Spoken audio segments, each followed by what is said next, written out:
Modi surname मामले में कांग्रेस के पूर्व अध्यक्ष राहुल गांधी को सूरत कोर्ट के 2 साल की सजा सुनाई जाने के बाद छत्तीसगढ़ में भी इसका असर देखने को मिल रहा है।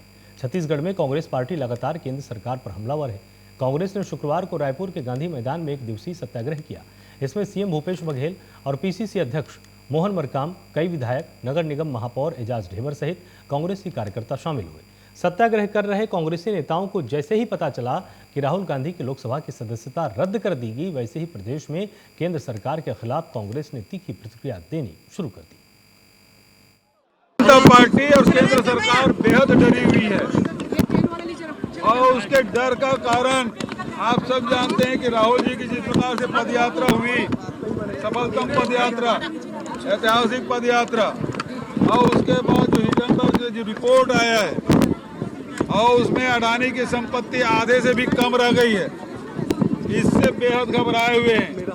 सुनने में तो आया है कि दूसरा कोई रिपोर्ट और जारी करने वाला है और इस कारण से राहुल जी ने जो लोकसभा में 4 सवाल पूछे उसका जवाब तो नहीं दिए, लेकिन पहली बार ऐसा हुआ है कि सत्ता पक्ष ने लोकसभा राज्यसभा दोनों को बाधित किया, चलने नहीं दिया। 2 सप्ताह से ये स्थिति बनी हुई है और अब नड्डा जी ये सवाल कर रहे हैं कि पिछड़ी जाति के हैं, पिछड़ी के अब राजनीति करने लगे हैं। आप सवाल का जवाब क्यों नहीं देते सीधा सीधा? अडानी से आपके संबंध क्या है? विदेश यात्रा कितने बार गए हैं? सेल कंपनियों से पैसे कैसे रूट हुआ? इन जो 3-4 सवाल है उसका जवाब क्यों नहीं देते? उसकी जांच क्यों नहीं कराते? और इसका जवाब तो नहीं दे रहे हैं, लेकिन पिछड़े वर्ग की बात कर रहे हैं। और इसके राष्ट्रीय उपाध्यक्ष डॉक्टर रमन सिंह, ठाकुर रमन सिंह, ये कहते हैं कि भूपेश बघेल यहाँ का मुख्यमंत्री छोटा आदमी है, क्योंकि मैं पिछड़े वर्ग से हूँ, किसान हूँ, तो मैं छोटा हो गया। भानु प्रताप चुनाव में उन्होंने पता नहीं चूहा, बिल्ली, कुत्ता किस किस विशेषण से घोषित किया था मुझे। ये पिछड़े जाति के बारे में भारतीय जनता पार्टी के राष्ट्रीय उपाध्यक्ष के बयान जो है इस प्रकार से, यही भारतीय जनता पार्टी के विचार हैं कि पिछड़े जातियों के बारे में इनके विचार क्या है स्पष्ट हो जाता है।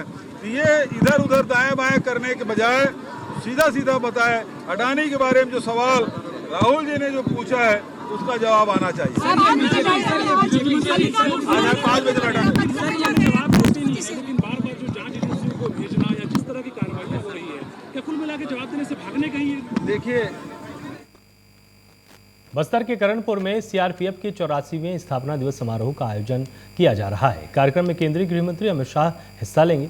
समारोह से एक दिन पहले सीआरपीएफ के डीजी डॉक्टर सुजोय लाल थाओसोइन ने करणपुर के कोबरा कैंप में पत्रकार वार्ता कर सेंट्रल रिजर्व पुलिस फोर्स के देश भर में चलाए जा रहे नक्सल ऑपरेशन को लेकर जानकारी प्रस्तुत की है। इस दौरान उन्होंने कहा कि नक्सल प्रभावित इलाकों में सीआरपीएफ के तैनात होने के बाद से नक्सल घटनाओं में कमी आई है।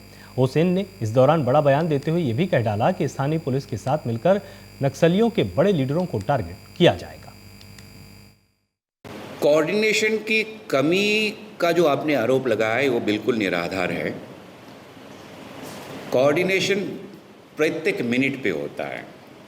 साथ हम गश्त पे जाते हैं, साथ में हम एक ही कैंप में रहते हैं। चाहे आप सिपाही से लेके डीजी लेवल तक बहुत अच्छा तालमेल कोऑर्डिनेशन है।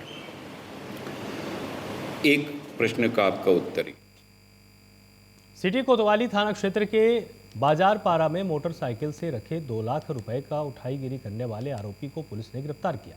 बेमतरा पुलिस अधीक्षक ने प्रेस कॉन्फ्रेंस कर खुलासा किया और आपको बता दें कि बीते दिनों 2 लाख रुपए को अपनी जमीन रजिस्ट्री कराने के लिए बैंक से निकालकर रकम को अपने मोटरसाइकिल की डिग्गी में रखकर सब्जी खरीदने चला गया, जहां 2 आरोपियों ने मिलकर पैसे का उठाईगिरी कर दिया।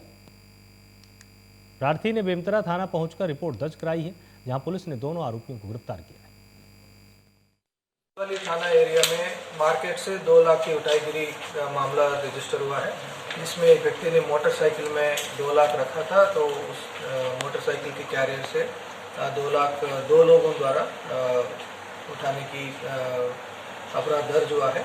और इसमें लगातार विवेचना के बाद 3 मार्च को एक आरोपी गिरफ्तार हुआ है सुनील सिंह नाम से, और अभी दूसरा आरोपी बाबू सिंह जो है इसको भी बेमेतरा जिले में बिहान योजना के तहत कार्यरत सैकड़ों कैडर कार्यकर्ता कलेक्टोरेट पहुंचे, जहां नियमितीकरण और मानदेय की मांग को लेकर ज्ञापन सौंपा गया।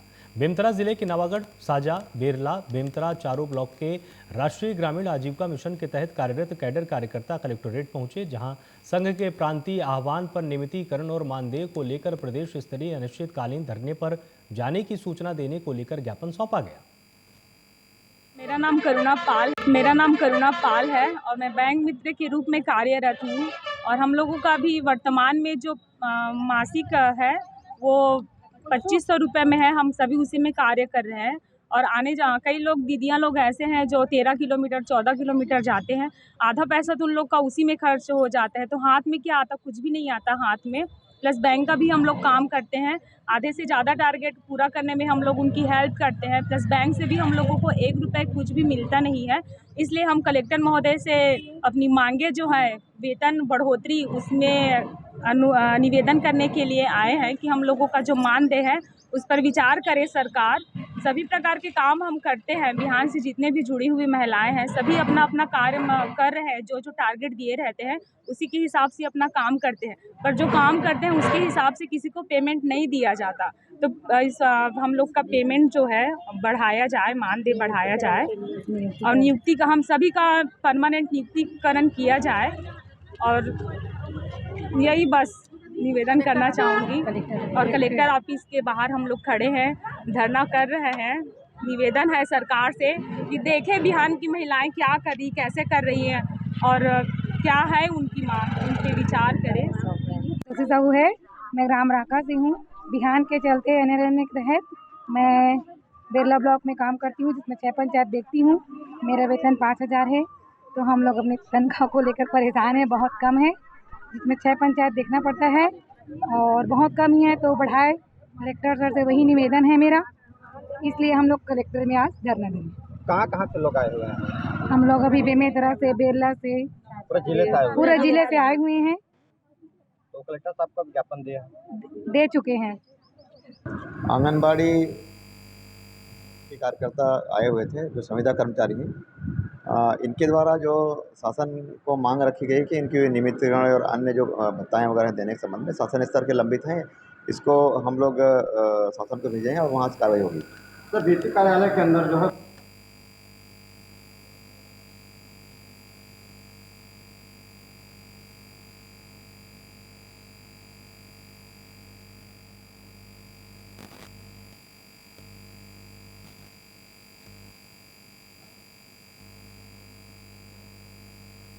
राहुल गांधी और कांग्रेस को लेकर प्रदेश के गृह मंत्री डॉक्टर नरोत्तम मिश्रा का बयान सामने आया है। उन्होंने कहा कि राहुल गांधी और गांधी परिवार से जुड़े कांग्रेसी न्यायालय का सम्मान नहीं करते। राहुल गांधी के ही पूर्वज थे जिन्होंने देश में इमरजेंसी लगाई थी, न्यायपालिका का सम्मान नहीं किया था। केस हार जाते हैं तो न्यायालय पर सवाल उठाते हैं, चुनाव हार जाते हैं तो ईवीएम पर सवाल उठाते हैं।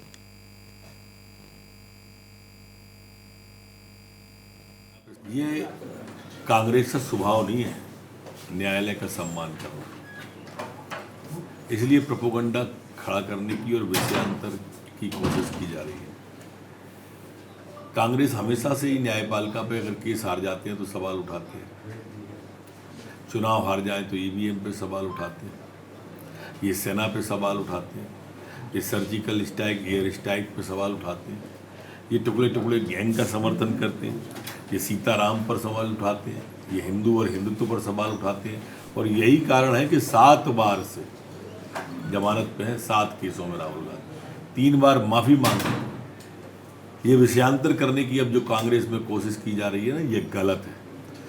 ये न्यायालय का सम्मान करना सीखे। इन्हीं के पूर्वज थे जिनने इमरजेंसी लगाई थी देश पर न्यायालय के सम्मान के खिलाफ में, न्यायालय के फैसले का सम्मान किया। आज न्यायालय के फैसले का सम्मान हुआ है, 24 घंटे के अंदर फैसला आया और सचिवालय ने